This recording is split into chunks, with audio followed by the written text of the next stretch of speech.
4:08 in the afternoon, a bright and sunny spring-like day. It's a Monday here for us at KBYR and the rest of us around America. The federal government says Alaska could have more weatherization funding if we promise to create and adhere to new uniform building code, a requirement that is almost impossible in a state as large and varied as ours. We could receive more air quality funding, but our statutes would need to be amended. We could receive more unemployment insurance funds if we expanded program eligibility.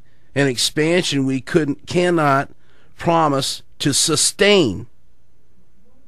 In all of these cases, Washington is currently trying to take over Alaska with its agenda. And we are standing against that interference. In Alaska, our freedom is not for sale. Another comment coming from the Lieutenant Governor today. One of the Governor Palin's objectives for accepting only a portion of the funds is to provide an opportunity for a meaningful public discussion about temporary nature of these funds. Here's what one of those hard public conversations can look like at the legislature's Finance Committee.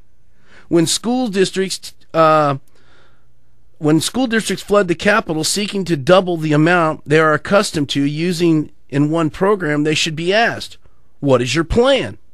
Will you use this money to better train the teachers, specialists, and aides you already have so that they have a lasting investment here? How will you assure Alaskans that we have a perpetuate to increase spending levels in future years when our state budget and savings are under a heavy strain? I think these are important comments and questions about the stimulus money. Are we going to just sit here and take on new money to appease people for the day, and knowingly do it in a way that where we won't have the funds in the future years to sustain these new programs? That's the problem I have with it. How can we start something today that we can't finish?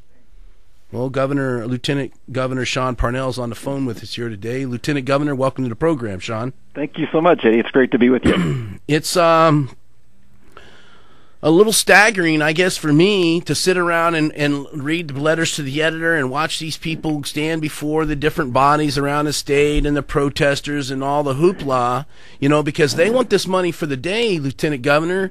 You've been on the Finance Committee for years. When I was a staffer down there, you were on Senate Finance. You co-chaired Senate Finance. I mean, don't they get it? You can't just start things today that you can't provide funds for in the future. No, and I think that's the problem with the whole federal stimulus package coming our way, is that it really has turned into just an expansion of the Washington agenda in Alaska. And what the governor has said is, look, I've got to certify that these funds are coming here, will create jobs, they'll promote economic stimulus. And she said yes to the capital funds with the jobs created, building roads, bridges, etc. What she said we're going to have a discussion about in the finance committees is exactly what you've just said. We're going to have a discussion about these operating budget funds, these growing government programs and services funds, and we're going to ask the tough questions, or at least we hope the finance committees are going to ask the tough questions, and that those being, what is your plan? I think the school districts need to come forward, and they all need to say what Carol Cuomo said, and that is, we realize this money is not for 2 years, and then take that extra step that I haven't heard yet and say, here's what we're going to do to prepare for that hole that we're digging ourselves if we actually take these funds. And I'm looking forward to hearing that.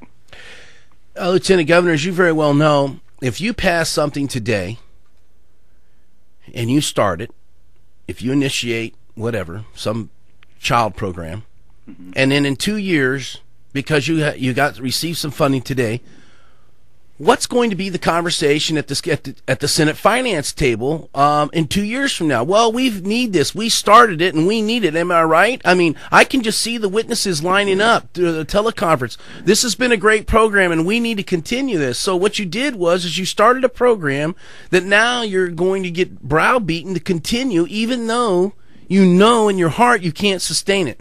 Well, that's exactly right, Eddie, and that's also why we want them to tell us what the funds will be spent for. So, for example, if those funds are spent for training, these teachers that we currently have, I really can see long-term investment there. But if it's used to hire, $70 million worth of new teachers in particular programs, whether or not it's needed, which I can certainly see the need. But if they do hire more teachers, we're going to have more people that the state then is going to have to plug money into because those expectations have been created. And we didn't want, to just accept the money and run with it without having the public discussion about that result in just 2 years. Now, you're talking a lot about a public discussion. Obviously, the legislature can... let me ask you, maybe this is more of a question than a statement. Yeah. The legislature can, at some point in time, accept monies that the governor could initially reject.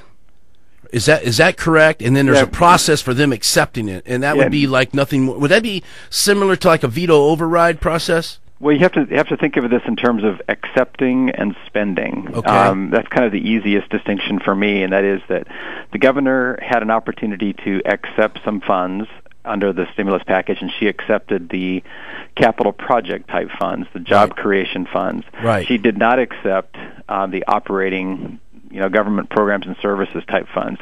The legislature too can choose to accept, more funds that the governor did not accept.